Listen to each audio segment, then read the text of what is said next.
Welcome to The Explainer. Today, we're unpacking a conflict that's been quietly simmering for over a century between India and Pakistan, the Sur Creek dispute.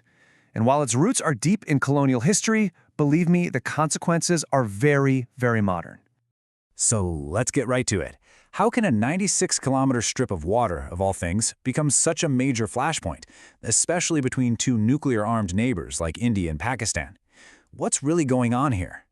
Okay, first things first, let's get our bearings. What exactly is a creek? It's not a river, which is a common misconception.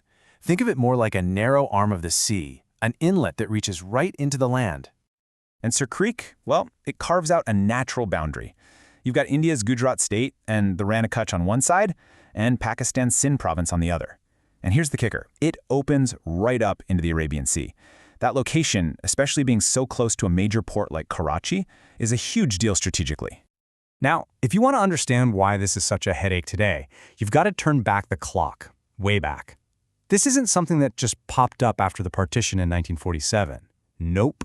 The real origin story goes back to a single and frankly pretty confusing court ruling from the British colonial days. So let's walk through the key moments. It all kicks off in 1914 with this one court ruling. Then, fast forward to 1947, India and Pakistan become independent and, yep, they inherit this messy, unresolved border. Later on, a UN tribunal tries to step in and fix it, but as you can see, that didn't quite work out. And here is the absolute core of the problem, The craziest part is that both countries are basing their entire legal claim on the exact same document. Can you believe that? It all boils down to two little paragraphs, 9 and 10, that basically contradict each other, and that's the seed of this whole 100-year-old fight. This slide just lays it out perfectly. On one hand, Pakistan holds up paragraph 9 and says, see, the ruling gave the entire Creek to Sindh province, which is now ours. But then India comes back and points to paragraph 10. They say, hold on a second. This paragraph ordered Sindh to dredge the creek, to clear it out for boats. India's argument is, why would they have to do that if it wasn't meant to be a navigable, shared channel? India's whole case really leans on this big idea in international law. It's called the Thalweg Principle. Sounds fancy, but the concept is pretty simple, right? If you've got a waterway between two countries, and boats can actually sail through it, the border isn't one of the banks. No, the boundary is a line drawn right down the middle of the channel. The idea is to make sure both sides have fair access. Okay, so we've got this dusty old legal puzzle. But how does that turn into a modern, high-stakes geopolitical fight? Well, because this is about so much more than just a line on an old map. We're talking about huge economic and strategic implications for both India and Pakistan right now. First up, let's talk money.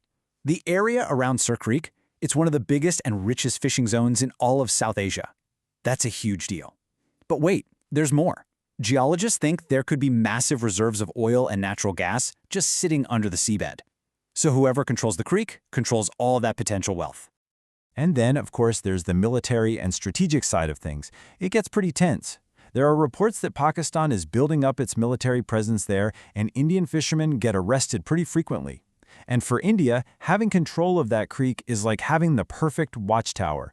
It gives them a prime spot to keep an eye on everything happening at Pakistan's huge port in Karachi. So after independence, they tried to solve this. The issue went before a tribunal supported by the UN. And get this, in 1954, the tribunal actually sided with India in a big way, awarding them about 90% of the territory. But Pakistan said no way and rejected the ruling right away. And they've stuck to that ever since. So the conflict has just been frozen in time. At the end of the day, a lot of people trace this right back to the British leaving India. The story goes that in their rush to pack up and leave, they just didn't draw the lines on the map clearly enough. They left behind all these unresolved issues, these little puzzles that have basically been ticking time bombs for decades. So when you put it all together, the confusing legal history, the fight for fish and fuel, the military games, you can see how this little strip of water has become such a massive, ongoing flashpoint for these two nuclear-armed neighbors. And that really leaves us with one big question, doesn't it? Here we are in the 21st century, with satellites that can map every inch of the planet, with all our modern diplomacy and international law, and yet, is the future of this incredibly important region still going to be decided by a fuzzy line drawn on a colonial map more than 100 years ago?